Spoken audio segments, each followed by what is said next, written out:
আমের মন 40-এ না হয়ে 45, 48, 52 তো হয় কেন এই অঞ্চলে? বাণিজ্যিকভাবে আমের চাষ শুরু হয়েছিল সেসব অঞ্চলে ক্রেতাকে কিছুটা সুবিধা দিতে একটা প্রথা চালু হয় যার নাম ধলন বা ধলতা প্রথা।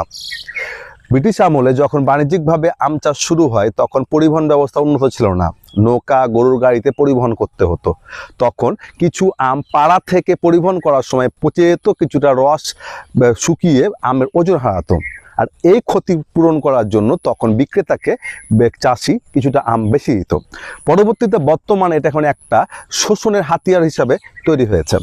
আড়তদার বা ক্রেতারা বিক্রেতার কাছ থেকে অতিরিক্ত বিনা পয়সায় 40 কেজিতে মনের যে দাম সে দামে আম ক্রয় করে থাকে।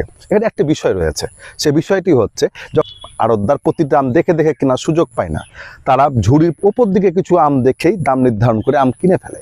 ভিতরের দিকে যদি খারাপ আম থাকে তখন আড়তদারেরও কিন্তু ক্ষতি হয়। তাই চাষি এবং আড়তদারের উভয়েরই স্বার্থ রক্ষা করে এখন এই প্রথাটা সংস্কারের সুযোগ এসেছে বা করা উচিত। কারণ এখন যেভাবে আমের ধলতা প্রথা চালানো চলছে তাতে কৃষকের শোষণ করা হয়।